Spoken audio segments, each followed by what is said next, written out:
രാവിലെ 8 മണിക്കാണ് ഞങ്ങൾ ബാങ്കോക്കിലെ സുവർണഭൂമി ഇൻ്റർനാഷണൽ എയർപോർട്ടിൽ എത്തിയത്.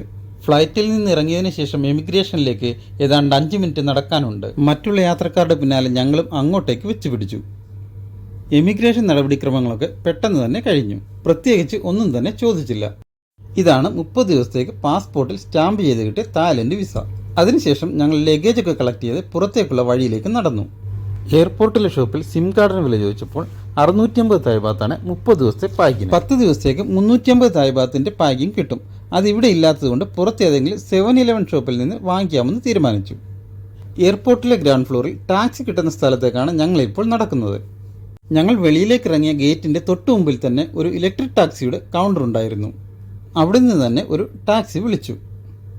ടാക്സിയുടെ മിനിമം ചാർജ് 150 തായ് ബാത്തും പിന്നെ വരുന്ന ഓരോ കിലോമീറ്ററിനും 15 തായ് ബാത്തും വെച്ച് ആണ്. എയർപോർട്ടിൽ നിന്നും ബാങ്കോക്കിൽ ഞങ്ങൾ ബുക്ക് ചെയ്തിരിക്കുന്ന ഹോട്ടലിലേക്ക് 37 കിലോമീറ്ററാണ്. ഏതാണ്ട് 1 മണിക്കൂർ സമയം. പോയി എന്നു പേരുള്ള ഒരു തായ്ലൻഡുകാരിയാണ് ഞങ്ങളുടെ ഡ്രൈവർ. യാത്രയിലുടനീളം തായ്ലൻഡിലെ വിവരങ്ങളെപ്പറ്റിയൊക്കെ പോയിയോട് ഞങ്ങൾ സംസാരിച്ചു കൊണ്ടിരുന്നു. പോയിയെ വീഡിയോയിൽ കാണിക്കുന്നതുകൊണ്ട് കുഴപ്പമുണ്ടോ എന്ന് ചോദിച്ചു. അതൊന്നും പോയിക്ക് ഒരു പ്രശ്നമല്ല. പോയിയുടെ ഇംഗ്ലീഷും തായ്ലൻഡ് സ്ലാങ്ങും വെച്ച് പറയുന്ന എല്ലാ കാര്യങ്ങളും നമുക്ക് മനസ്സിലാവില്ല. ഇലക്ട്രിക് കാറിൻ്റെ ബാറ്ററി ചാർജും മീറ്റർ റീഡിങ്ങും ഒക്കെ ഡിസ്പ്ലേയിൽ കാണിക്കുന്നുണ്ട്. ഇടയ്ക്ക് ഇതുപോലെ ടോൾ ബൂത്തുകളൊക്കെ ഉണ്ട്. അവിടെ നിർത്തി ടോളും കൊടുത്തിട്ടാണ് പോകുന്നത്. ഞങ്ങൾ പോയിയുടെ ഫോൺ നമ്പറൊക്കെ വാങ്ങി. നാളെ രാവിലെ ഞങ്ങൾ ബാങ്കോക്കിലെ സഫാരി വേൾഡ് കാണാൻ പോകുന്നുണ്ട്.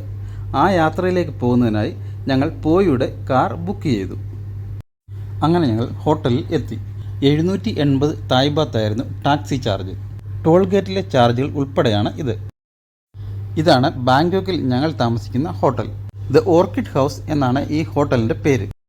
അഗോഡ ആപ്പ് വഴിയാണ് ഈ ഹോട്ടൽ ബുക്ക് ചെയ്തത്. ഒരു ദിവസത്തേക്ക് 2200 തായ് ബാത്താണ് ഇവിടുത്തെ റേറ്റ്. ടാക്സ് ഉൾപ്പെടെ ഏകദേശം 6000 രൂപ. ഉച്ചയ്ക്ക് 2 മണിയാണ് ഹോട്ടലിലെ ചെക്ക് ഇൻ ടൈം. ഇപ്പോൾ സമയം 10:30 ആയിട്ടുള്ളൂ. അതുകൊണ്ട് ഞങ്ങൾ പുറത്തു പോയി കുറേ സ്ഥലങ്ങളൊക്കെ കണ്ടതിന് ശേഷം 2 മണിക്ക് തിരിച്ചു വരാമെന്ന് തീരുമാനിച്ചു. ലഗേജൊക്കെ ഹോട്ടലിലെ റിസപ്ഷനിൽ ഏൽപ്പിച്ചു. ഒന്ന് ഫ്രഷ് ആയതിനു ശേഷം ഞങ്ങൾ വെളിയിലേക്ക് ഇറങ്ങി.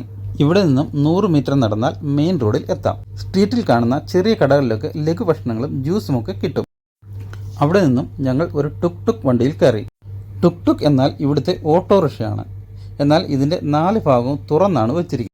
ഓട്ടോറിക്ഷ കണ്ടിട്ടില്ലാത്ത സായിപ്പ് തായ്ലൻഡിൽ വന്നപ്പോൾ ഇട്ടുകൊടുത്ത പേരാണ് ടുക് ടുക്.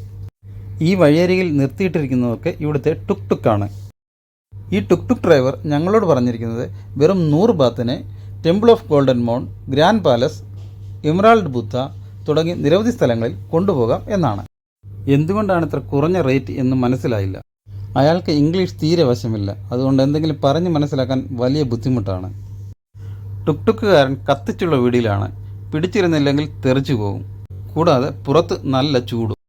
അയാൾ ആദ്യം ഞങ്ങളെ കൊണ്ടുപോയത് ദ ഗോൾഡൻ മൗണ്ട് ടെമ്പിൾ അഥവാ വാറ്റ് സാങ്കറ്റ് എന്ന ടെമ്പിളിലേക്കാണ്. അവിടെ ചില റിനോവേഷൻ പ്രവർത്തനങ്ങൾ നടക്കുന്നതിനാൽ ഇപ്പോൾ അടച്ചിട്ടിരിക്കുകയാണ്. അതുകൊണ്ട് ഇവിടെ വരുന്ന സന്ദർശകർക്ക് അതിനോട് അനുബന്ധിച്ചുള്ള ഒരു ബുദ്ധക്ഷേത്രം സന്ദർശിച്ച് മടങ്ങുകയാണ് ചെയ്യുന്നത്. ഞങ്ങളും അവിടേക്ക് കയറി. അതിന് വെളിയിലായി ഒരേ ഡ്രസ്സിട്ട കുറച്ച് ആളുകൾ ഇരുന്ന് ഭക്ഷണം കഴിക്കുന്നത് കാണാം. ഇവിടുത്തെ ജീവനക്കാരാണെന്ന് തോന്നുന്നു. ക്ഷേത്രത്തിനുള്ളിൽ ഒരു വലിയ ബുദ്ധപ്രതിമയുണ്ട്. നിരവധി ആളുകൾ അവിടെ ഇരുന്ന് പ്രാർത്ഥിക്കുന്നുണ്ടായിരുന്നു. അവിടെ നിന്നിറങ്ങി വീണ്ടും ടുക് ടുക്കിൽ കയറി യാത്ര തുടർന്നു. ഈ പോകുന്നത് ഇവിടുത്തെ ലോക്കൽ ബസ് ആണെന്ന് തോന്നുന്നു. കേരളത്തിലെ പ്രൈവറ്റ് ബസ്സൊക്കെ ഇതിനേക്കാൾ എത്രയോ മെച്ചമാണ്. ടുക് ടുക്കുകാരൻ അടുത്തതായി ഞങ്ങളെ കൊണ്ടുപോയത് ഒരു ബോട്ടിംഗ് പിയറിലേക്കാണ്. പിയറിനടുത്തുള്ള ഷോപ്പിലെ ബോട്ടിംഗ് ഏജൻറ്റിൻ്റെ അടുത്തേക്ക് അയാൾ ഞങ്ങളെ കൊണ്ടുപോയി. ചെറിയ ടൂറിസ്റ്റ് ബോട്ടിൽ 1 മണിക്കൂർ ബോട്ടിങ്ങിന് 2000 തായ് ബാത്താണ് അവർ ആവശ്യപ്പെട്ടത്. താല്പര്യമില്ലെന്ന് പറഞ്ഞപ്പോൾ റേറ്റൊക്കെ കുറച്ച് പറഞ്ഞെങ്കിലും അത് വേണ്ടെന്ന് വെച്ചു. ഇൻ്റർനെറ്റിൽ നിന്നും ഇവിടുത്തെ ബോട്ടിങ്ങിൻ്റെ വിവരങ്ങളൊക്കെ നേരത്തെ മനസ്സിലാക്കിയിരുന്നതിനാൽ ആ തട്ടിപ്പിൽ വീണില്ല. ബോട്ടിങ്ങിൻ്റെ കമ്മീഷൻ വാങ്ങിക്കാനായിരുന്നു ടുക് ടുക്കുകാരൻ്റെ പരിപാടിയെന്ന് മനസ്സിലായപ്പോൾ 100 ബാത്ത് കൊടുത്ത് അയാളെ പറഞ്ഞുവിട്ടു. അവിടുന്ന് ഞങ്ങൾ ബോട്ടിംഗ് പിയറിൻ്റെ ഉള്ളിലേക്ക് നടന്നു. ബോട്ടിൽ കയറുന്നതിനായി അവിടെ നിരവധി ആളുകൾ കാത്തിരിക്കുന്നുണ്ട്. കൗണ്ടറിൽ നിന്നും ബോട്ടിൽ കയറാനുള്ള ടിക്കറ്റ് എടുത്തു. ബോട്ടിൻ്റെ റൂട്ട് മാപ്പൊക്കെ ഇവിടെ കൊടുത്തിട്ടുണ്ട്. N13 എന്ന പിയറിൽ നിന്നും N9 എന്ന പിയറിലേക്കാണ് ഞങ്ങൾ യാത്ര ചെയ്യുന്നത്. അവിടെയാണ് ഗ്രാൻഡ് പാലസും വാറ്റ് ടെമ്പിളും ഉള്ളത്. ചോപ്രായ റിവറിൻ്റെ ഇരുകരകളിലുമായാണ് ബാങ്കോക്ക് നഗരം രൂപപ്പെട്ടിരിക്കുന്നത്. ഞങ്ങൾക്ക് പോകാനുള്ള ബോട്ട് 10 മിനിറ്റ് കൂടി കഴിഞ്ഞ് എത്തുകയുള്ളൂ. ഇവിടെയെങ്ങും മലയാളികളെയോ മറ്റ് ഇന്ത്യക്കാരെയോ കാണാനില്ല. കൂടുതൽ പേരും പാക്കേജ് ടൂറുകളെ ആശ്രയിക്കുന്നുണ്ടാവാം ഇത്തരം സ്ഥലങ്ങളിലൊന്നും ഇന്ത്യക്കാരെ കാണാത്തത്. ഈ വരുന്ന ബോട്ടിലാണ് ഞങ്ങൾക്ക് പോകേണ്ടത്. ചോപ്രായ ടൂറിസ്റ്റ് ബോട്ട് എന്ന കമ്പനിയുടെ ബോട്ടാണ്. അരമണിക്കൂർ ഇടവിട്ടാണ് ഇവരുടെ സർവീസ്.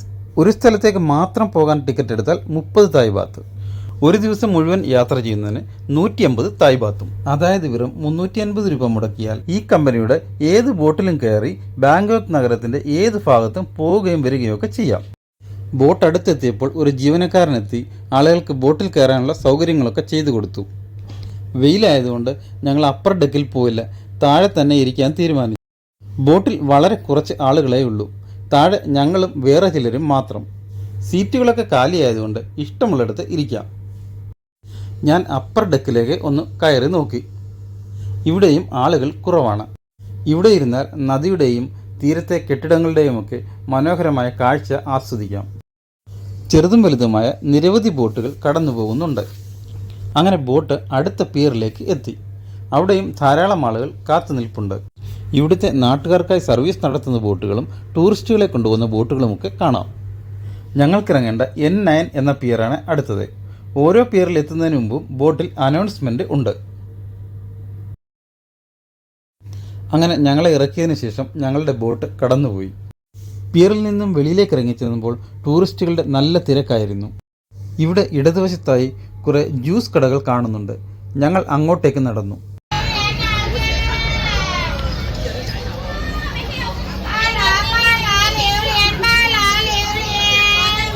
തായ് ഭാഷയിലാണ് കസ്റ്റമേഴ്സിനെയൊക്കെ കടയിലേക്ക് വിളിക്കുന്നത്.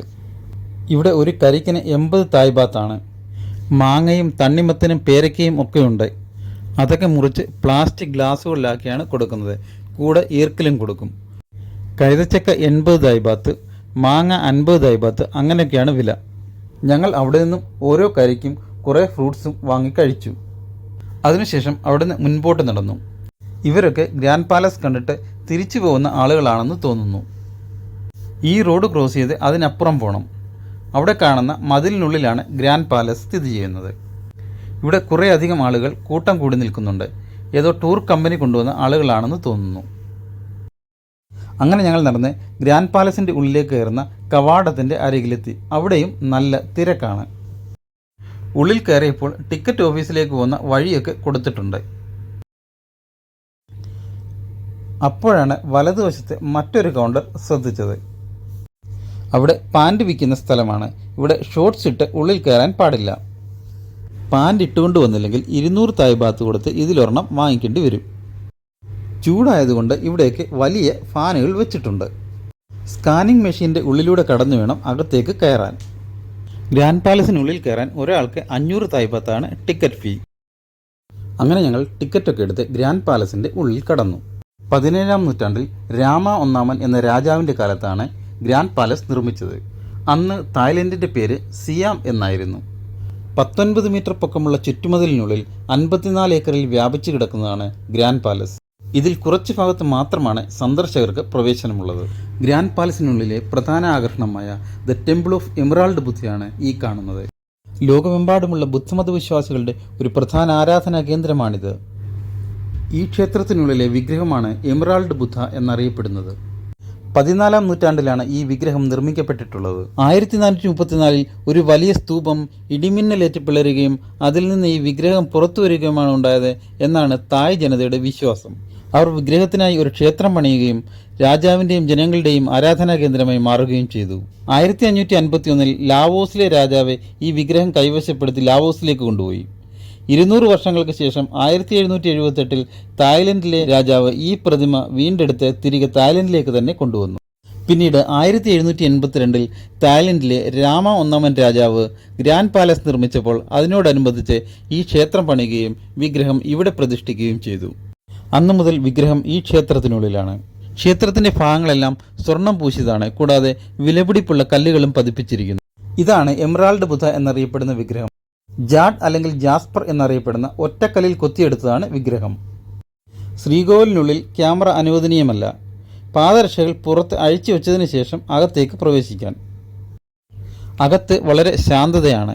പ്രാർത്ഥനയും ധ്യാനവും ഒക്കെ നടക്കുന്നുണ്ട്. പുറത്തെ ചുമരുകളിലൊക്കെ 17-ാം നൂറ്റാണ്ടിലെ തായ് വാസ്തുകലയുടെ മനോഹരമായ സൃഷ്ടികളാണ്. ഫോട്ടോ എടുക്കുകയും ഫോട്ടോയ്ക്ക് പോസ് ചെയ്യുകയും ഒക്കെ ചെയ്യുന്ന ബുദ്ധസന്യാസികളെയും കാണാം. ഇവിടെ സ്വർണ്ണ നിറത്തിൽ കാണുന്നതൊക്കെയും സ്വർണം പൂശിയതാണ്. പാലസിനുള്ളിൽ മറ്റൊരു മ്യൂസിയം കൂടിയുണ്ട്. അവിടെ ക്യാമറ അനുവദനീയമല്ല. വിലപിടിപ്പുള്ളതും അമൂല്യവുമായ വസ്തുക്കളാണ് അവിടെ സൂക്ഷിച്ചിട്ടുള്ളത്. സ്ട്രോങ് റൂമിനുള്ളിൽ പുറത്തുനിന്ന് മാത്രം കാണാവുന്ന രീതിയിലാണ് പലതും ക്രമീകരിച്ചിട്ടുള്ളത്. ഗ്രാൻഡ് പാലസിനുള്ളിൽ വേറെയും അനവധി കാഴ്ചകളുണ്ട്. ഏതാണ്ട് 2 മണിക്കൂർ സമയം ഞങ്ങൾ ഗ്രാൻഡ് പാലസിനുള്ളിൽ ചെലവഴിച്ചു. അതിനുശേഷം അവിടെ നിന്നും ഒരു ടാക്സിക്ക് ഹോട്ടൽ റൂമിലേക്ക് മടങ്ങി.